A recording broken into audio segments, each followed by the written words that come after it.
Hello to my Indian friends and the Indians in Australia in particular. I understand that I've just watched a little thing about Indian truck drivers and how they sometimes get slandered. And, you know, allegedly Australians will be racist towards them on the CB radio.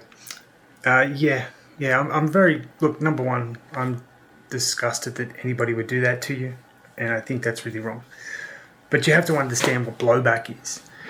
Now, let's just say India has 1 billion people, okay?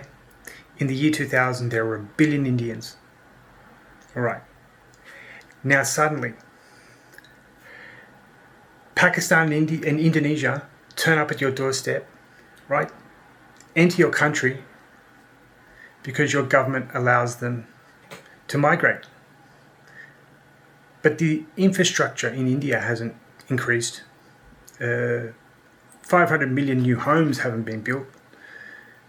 But you're just supposed to deal with the fact that you've just had the whole of Pakistan and the whole of Indonesia arrive in your country. Okay? Now, Australia. We've had a 50% increase in population, basically migration, all from migration, in the last 25 years. And we're just supposed to sit and take it. The infrastructure hasn't kept up. The cost of living has gone through the roof. Housing, Australians now going homeless. I want you to read that. Just check that out. Australians are more fearful of the cost of living than people in sub-Saharan Africa. We can no longer afford it. People are going homeless all the time. People are now waiting months and months for hospital visits. I have an incurable disease. I need a medication I can only get at the hospital. My health is now being affected because I'm on a waiting list. Now, this shit never happened 25 years ago. If you had an incurable disease and a medication that made your life infinitely better was available, you could practically walk in and get it. Now, no. And I'm not bullshitting you. That is the truth, okay? So when we hear of, and here's another thing also, Indians sponsor Indians to come to this country. They only employ Indians. Same with the Chinese, same with Arabs. They only employ people within their race, okay?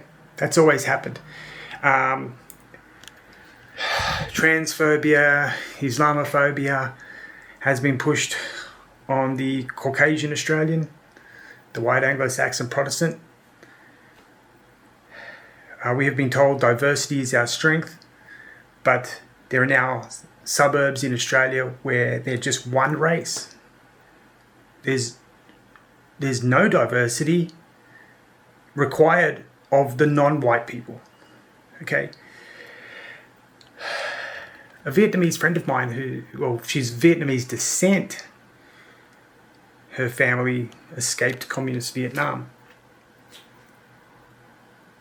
She's just told me, I'm going to try to go to Vietnam. She can speak the language. She said pretty well. But she said, because I'm scared of this country. In her street, she's scared. Because of who's moved to her street. She gets harassed. She's called the police, they don't do anything.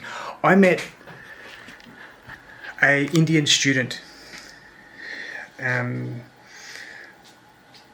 the gym who he said he actually doesn't have the right to work, but he works. He doesn't go to school, although he's on a student visa. And he lives in a home with about another 18 Indians, all in the same situation that he is. Now, they said that there's like 15 cars now on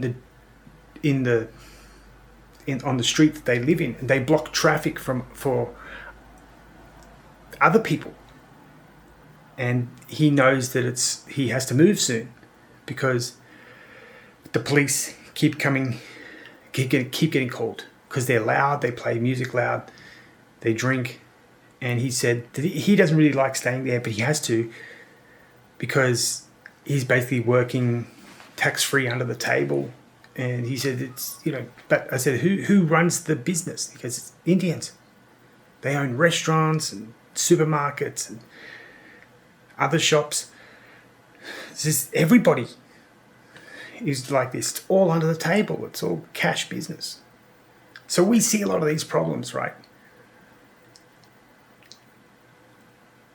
And unfortunately, the Labor government and the Liberal Party, because it's basically a uni-party now, Liberal Party are the cuckolds for the Labor Party. We're